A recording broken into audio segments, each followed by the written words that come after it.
ভারতের আদানি গ্রুপের সঙ্গে বিদ্যুৎ নিয়ে সব চুক্তি বাতিলের নির্দেশনা চেয়ে হাইকোর্টে রিট দায়ের করা হয়েছে। বুধবার ব্যারিস্টার এম কাইয়ুম জনস্বার্থে রিটটি করেন।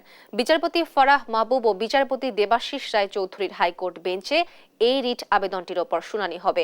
এর আগে গেল 6 নভেম্বর বিদ্যুৎ নিয়ে ভারতের আদানি গ্রুপের সঙ্গে সব চুক্তি বাতিল চেয়ে সরকারকে লিগাল নোটিশ পাঠান সুপ্রিম কোর্টের এক আইনজীবী। গেল 28 সেপ্টেম্বর জাতীয় পর্যালোচনা কমিটির সভায় 11টি বিদ্যুৎ কেন্দ্রের সংশ্লিষ্ট তথ্য উপাত্ত সংগ্রহের সিদ্ধান্ত হয়েছে। এসব তথ্য উপাত্ত ও নথি কমিটিকে সরবরাহের জন্য বিদ্যুৎ বিভাগ থেকে নির্দেশনা দেওয়া হয়েছে। এর মধ্যে আছে ভারতের আদানি বিদ্যুৎ কেন্দ্র।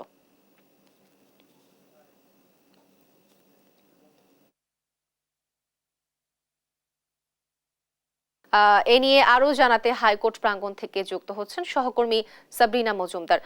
সাবরিনা, আদানি পাওয়ারের সঙ্গে বাংলাদেশের চুক্তির বিষয়ে রিটের বিস্তারিত জানান। শুনানির বিষয়ে কি তথ্য আছে আপনার কাছে?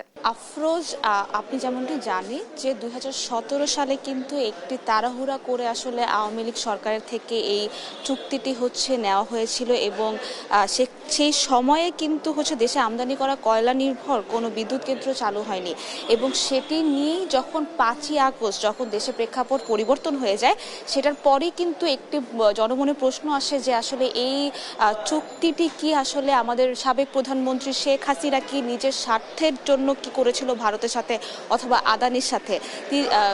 তবে আমরা যে আইনজীবীর সাথে কথা বলেছি তিনি 6 নভেম্বর কিন্তু এটি বলেছেন যে এটি স্বার্থ বিরোধী করে উল্লেখ করে অসম চুক্তিটি বাতিল চেয়ে তিনি লিগাল নোটিশ পাঠিয়েছেন এবং তিনি এটাই বলেছেন এটি কিন্তু জনস্বার্থে তিনি আজকে যে রিটটি হয়েছে সেটি কিন্তু জনস্বার্থে রিট হয়েছে এবং সরকার সংশ্লিষ্টদের তিনি পক্ষ থেকে এটি করেছেন এবং তিনি জানিয়েছেন যে এটি আসলে সাবেক প্রধানমন্ত্রী শেখ হাসিনা আদানি যিনি আছেন তিনি তার সাথে চুক্তিটি করেছেন ভারতের নিজেদের কোনো স্বার্থ নেওয়ার জন্য। এবং আজকে বিচারপতি ফারাহ মাহবুব এবং দেবাশিস রায় যেহেতু রিটটি করা হয়েছে, এখন পর্যন্ত আমরা শুনানির তারিখটি জানতে পারিনি।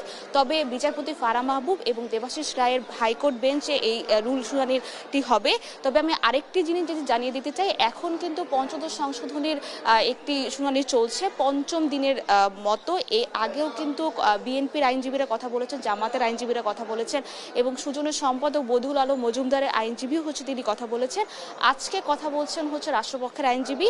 রাষ্ট্রপক্ষের আইনজীবী তাদের যুক্তি তুলে ধরছেন পঞ্চদশ সংশোধনী বাতিলের জন্য। তবে আরেকটি যেটি জানিয়ে দিতে চাই আফরোজ, সেটি যে এর আগের দিন কিন্তু জামাতের আইনজীবী একটি প্রশ্ন উঠিয়েছিলেন যে আপিল বিভাগে যেহেতু এই পঞ্চদশ সংশোধনী নিয়ে একটি মামলা চলছে, তাই হাইকোর্টে এসে কিন্তু এটি চলতে পারে না। কিন্তু সেদিন কিন্তু বিচারপতি ফারাহ মাহবুব বলেছিলেন যে এটি আসলে তারা বিবেচনা করে আসলে সিদ্ধান্ত নেবেন। তবে এখন আমাদের রাষ্ট্রপক্ষে থেকে যে অ্যাটর্নি জেনারেল তিনি তার যুক্তি তুলে ধরছেন পঞ্চদশ সংশোধনী বাতিলের জন্য।